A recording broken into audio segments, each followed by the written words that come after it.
கடலூர் சென்றார் முதலமைச்சர் மு.க. ஸ்டாலினுக்கு உற்சாக வரவேற்பு.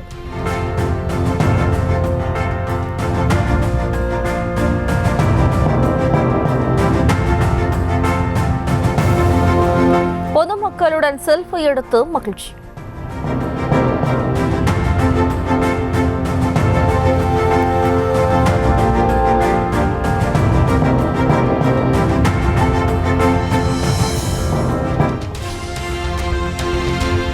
கல்வியை அரசியலாக்க வேண்டாம் என மத்திய கல்வித்துறை அமைச்சர் தர்மேந்திர பிரதான் வேண்டுகோள். புதிய கல்விக் கொள்கையை குறுகிய பார்வையுடன் அணுகக்கூடாது என்றும் முதலமைச்சர் மு.க. ஸ்டாலினுக்கு கடிதம்.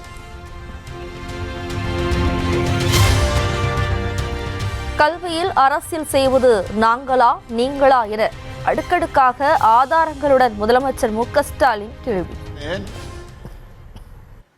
கல்வியில் அரசியல் செய்கிறது நீங்களா நாங்களா? மும்மொழி கொள்கை ஏத்துக்கிட்டாதான் கல்வித்துறைக்கு தர வேண்டிய நிதியை தருவோம்னு பிளாக்மெயில் பண்றதுக்கு பேர் என்ன? அரசியல் இல்லையா? கல்விக் கொள்கை என்ற பேர்ல இந்தியை திணிக்கிறது அரசியல் இல்லையா? பல மொழிகள் கொண்ட இந்திய நாட்டை ஒரு மொழி நாடா மாத்துறது அரசியல் இல்லையா? பல்வேறு மொழி பேச இன மக்கள் வாழக்கூடிய நாட்டை ஒற்றை இன நாடா மாத்த நினைக்கிறது அரசியல் இல்லையா? தேன்கூட்டில் கல்லெறிய வேண்டாம் என மத்திய அரசுக்கு கடும் எச்சரிக்கை. ஒன்றிய அரசுக்கு நான் கடுமையான எச்சரிக்கை விடுக்கிறேன். தேன்கூட்டில் கல் எறியாதீங்க. தமிழர்களோட தனித்துவமான குணத்தை மறுபடியும் பார்க்கணும்னு ஆசைப்படாதீங்க.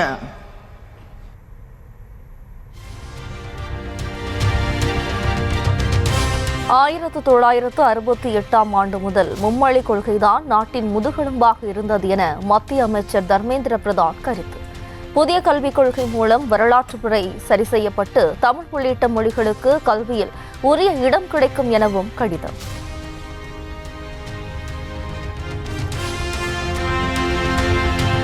புதிய கல்விக் கொள்கை என்ற பெயரில் தமிழர்கள் முன்னேறுவதை தடுக்க மத்திய அரசு முயற்சி.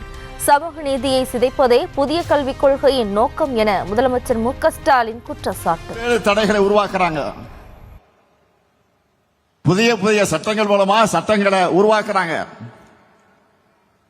தேசிய கல்விக் கொள்கை என்ற பெயர்ல நம்ம பிள்ளைகள் படிச்சு முன்னேறுவதை தடுக்க பார்க்கிறாங்க. அந்த சமூக நீதியை சிதைக்கத்தான் தேசிய கல்விக் கொள்கை கொண்டு வரப்படுது.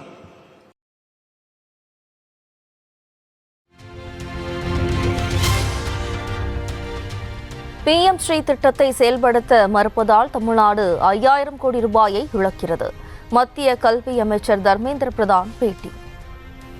Component of implementation of NEP, Tamil Nadu is losing around 5,000 crore rupees, not only 2,500, by not implementing PM series schools.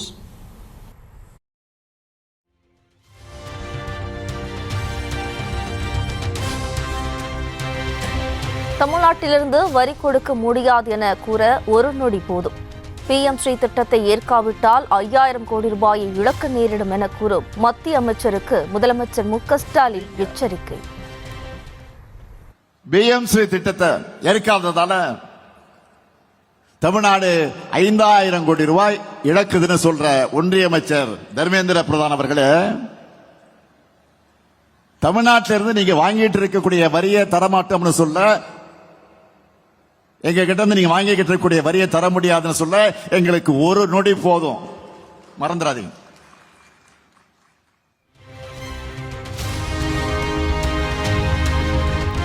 புதிய கல்விக் கொள்கையை ஏற்காவிடில் மத்திய அரசின் நிதியான 5000 கோடி ரூபாயை இழக்க நேரிடும் என்று கூறுவதா? மத்திய கல்வி அமைச்சர் கூறுவது அதிர்ச்சி அளிப்பதாக EPS கண்டனம்.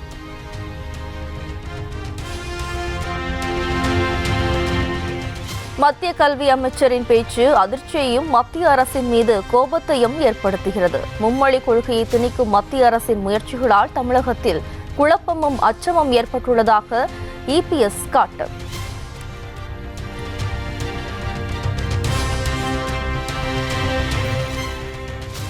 கல்வித்துறையில் நிறுத்தி வைக்கப்பட்டிருக்கும் நிதியை மத்திய அரசு உடனே விடுவிக்க வேண்டும் என EPS வலியுறுத்தல்.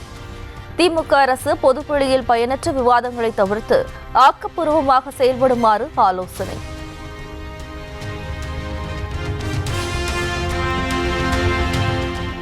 தமிழ்நாட்டிற்கு சேர வேண்டிய நிதி உரிமையையும் கல்வித் தொகையையும் தான் கேட்கிறோம் என துணை முதலமைச்சர் உதயநிதி ஸ்டாலின் பேட்டி.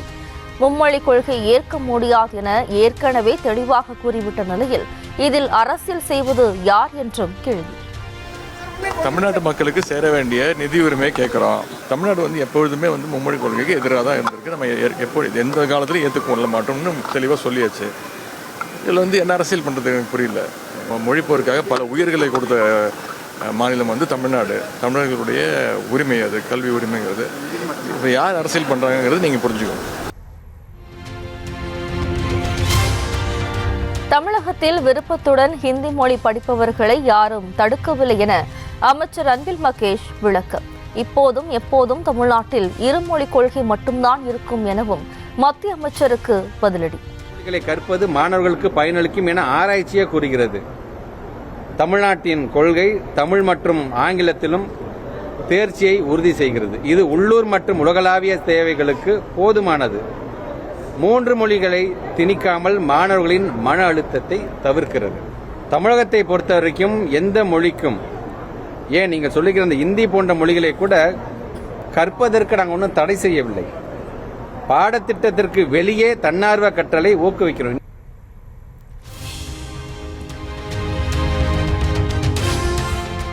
மத்திய அரசு ஹிந்தியை மட்டுமே 3வது மொழியாக கொண்டு வரவில்லை என்பதை ஒப்புக்கொண்ட தமிழக அரசுக்கு நன்றி. PM ஸ்ரீ திட்டத்தில் இணைந்து மாணவர்கள் எதிர்காலம் சிறப்பாக அமைய உதவ வேண்டும் என தமிழக அரசுக்கு அண்ணாமலை வேண்டுகோள்.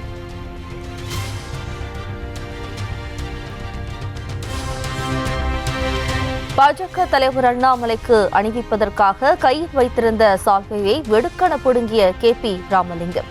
சால்வையை பறிகொடுத்த வேகத்தில் பாஜக நிர்வாகி கீழே விழும் நிலைக்கு சென்றதால் திருமண விழா மேடையில் பரபரப்பு.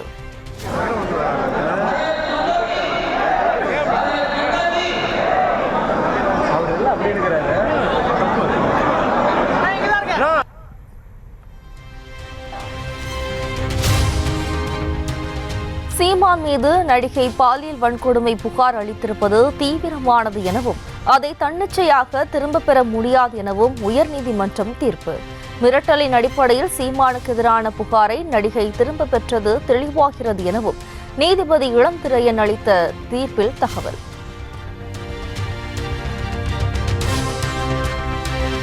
சீமானின் வழக்கை ஆராய்ந்தபோது திருமணம் செய்து கொள்வதாக கூறி நடிகையுடன் உறவு வைத்தது தெரிய வருவதாக உயர்நீதிமன்றம் கருத்து.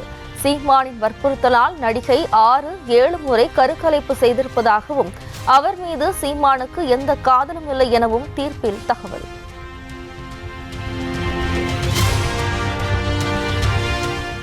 பழனி கோவில் சார்பில் திருமண மண்டபம் கட்டிய பணிக்கு கொடுக்க வேண்டிய தொகைக்காக 18,000 கோடி ரூபாய் லஞ்சம்.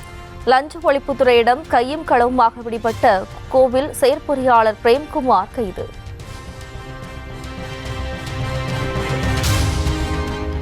ராமநாதபுரத்தில் நடைபெற்று வரும் 11வது ஊரக வளர்ச்சித்துறை அலுவலர்கள் சங்க மாநாட்டில் மோதல். நிர்வாகிகள் தேர்வு தொடர்பாக இருதரப்பினர் அடித்துக் கொண்டு கட்டிப்புரண்டு சண்டையிட்டதால் அதிர்ச்சி.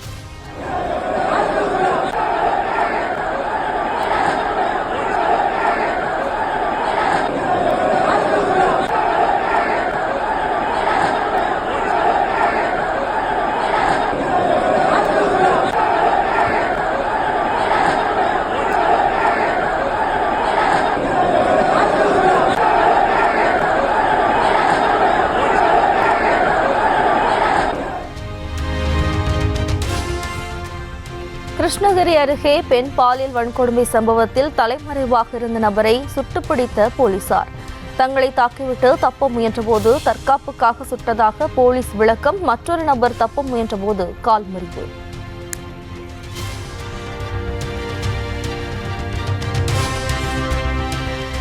கோவையில் 17 வயது சிறுமி கூட்டு பாலியல் வன்கொடுமை செய்யப்பட்ட சம்பவம் தொடர்பாக தேசிய மகளிர் ஆணையம் தாமாக முன்வந்து விசாரணை.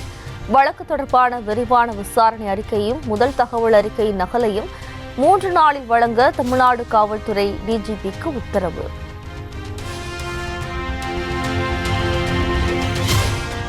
ஆம்ஸ்ட்ராங் கொலை வழக்கில் கைது செய்யப்பட்டுள்ள ரவுடி நாகேந்திரனின் உடல்நிலை குறித்து ஏன் தினம்தோறும் அறிக்கை தாக்கல் செய்யவில்லை?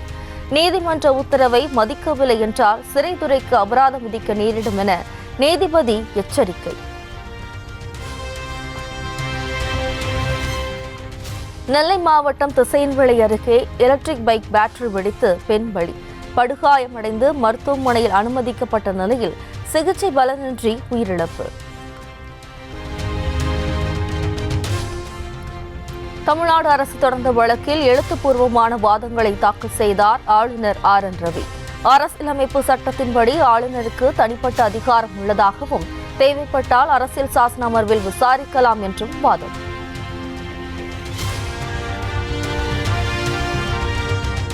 ஆளுநர் ஒவ்வொரு முறையும் மாநில அரசியலமைப்பின் ஆலோசனையின்படி செயல்பட வேண்டிய அவசியம் இல்லை.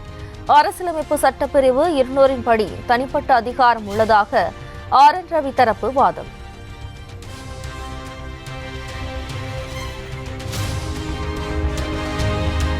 பஞ்சாப் ஆளுநருக்கு எதிரான வழக்கில் குறிப்பிட்ட காலத்திற்குள் மசோதாக்களுக்கு ஒப்புதல் வழங்க வேண்டும் என வழங்கப்பட்ட தீர்ப்பு.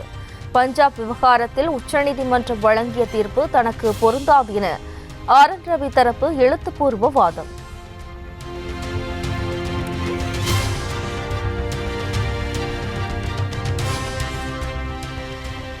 சென்னையில் ஆபரண தங்கத்தின் விலை சவரனுக்கு 300 ரூபாய் சரிவு.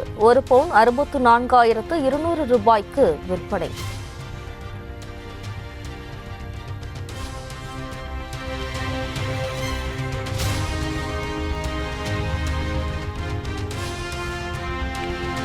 ஜம்மு காஷ்மீரின் பூஞ்ச் பகுதியில் அண்மையில் நடைபெற்ற எல்லை துப்பாக்கிச்சூடு சம்பவங்கள்.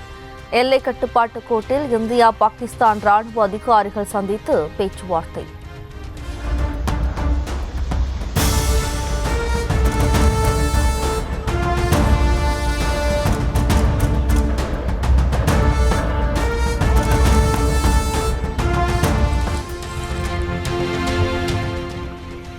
தென்னாப்பிரிக்காவில் இந்திய சீன வெளியுறவு அமைச்சர்கள் பேச்சுவார்த்தை.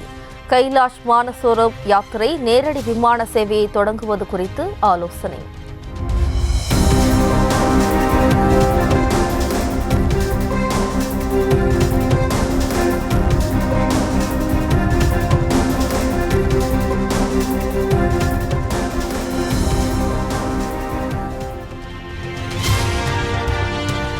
அமெரிக்காவில் அதானி மீது ஊழல் கொள்ளை வழக்குகள் நிலுவையில் இருப்பது பர்சனல் மேட்டரா? அதானி விவகாரம் தனிப்பட்ட பிரச்சனை அல்ல, நாடு சம்பந்தப்பட்ட விஷயம் என பிரதமர் மோடிக்கு ராகுல் காந்தி கண்டனம்.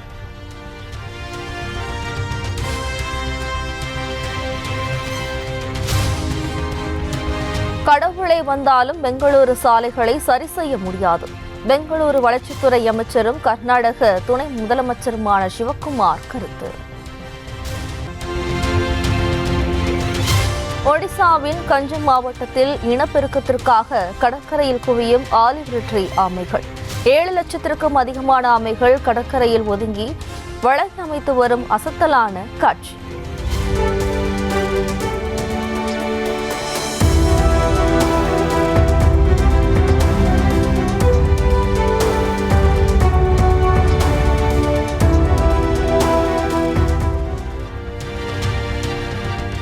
தென்காசி மாவட்டம் சங்கரன்கோவில் அருகே அரசு பள்ளியின் கணினி ஆசிரியர் போக்சோ வழக்கில் கைது.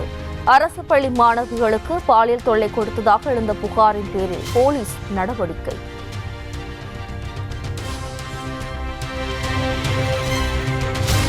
தஞ்சையில் வணிக வளாகம் முன்பு குப்பையை கொட்டிய மாநகராட்சி ஊழியர்கள் 43 லட்சம் ரூபாய் அளவுக்கு வரி பாக்கி வைத்திருப்பதாக கூறி நூதன தண்டனை. காலில் ஏற்பட்ட காயத்திற்காக சென்னை அரசு பெரியார் நகர் மருத்துவமனையில் அனுமதிக்கப்பட்ட சிறுமி மரணம். தவறான சிகிச்சை காரணமாகவே குழந்தை உயிரிழந்ததாக கூறி உறவினர்கள் முற்றுகை போராட்டம்.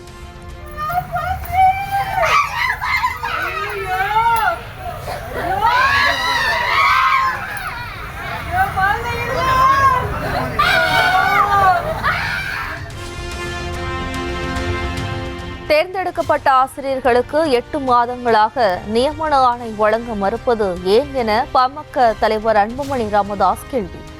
தேர்வு செய்யப்பட்டவர்களுக்கு பதிலாக பணம் கொடுத்தவர்களுக்கு பணி வழங்கப்பட்டுள்ளதாக என்ற வதந்தி பரப்பப்படுவதை சுட்டிக்காட்டி அறிக்கை.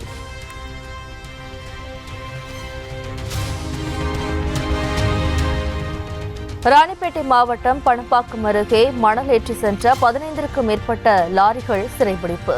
பள்ளி நேரங்களில் புழுதியை பரப்பிக் கொண்டு அதிவேகத்தில் செல்வதாக கூறி சிறைபிடித்த பொதுமக்கள்.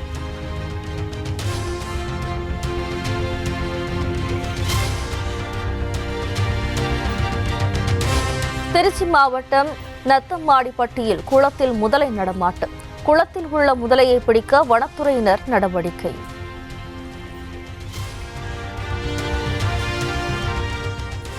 ஜல்லி, எம்சாண்ட் போன்ற கட்டுமான பொருட்கள் விலை உயர்வால் சிரமம். 500க்கும் மேற்பட்ட கட்டட ஒப்பந்ததாரர்கள் திருவாரூர் மாவட்ட ஆட்சியரகம் முன்பு போராட்டம்.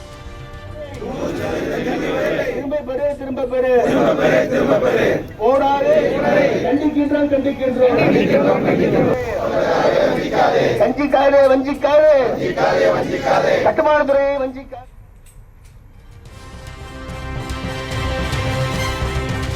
1948ஆம் ஆண்டின் ஐநா தீர்மானத்தின் அடிப்படையில் காஷ்மீர் பிரச்சினைக்கு தீர்ப்பு காண வேண்டும் என வலியுறுத்திய விவகாரம். துருக்கி அதிபருக்கு இந்திய வெளியுறவுத்துறை அமைச்சகம் கண்டனம்.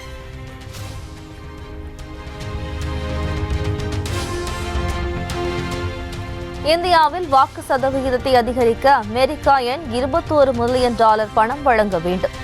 ஊழல் செய்யும் நோக்கத்துடன் பைடன் ஆட்சி காலத்தில் நிதி வழங்கப்பட்டதாக ட்ரம்ப் குற்றச்சாட்டு.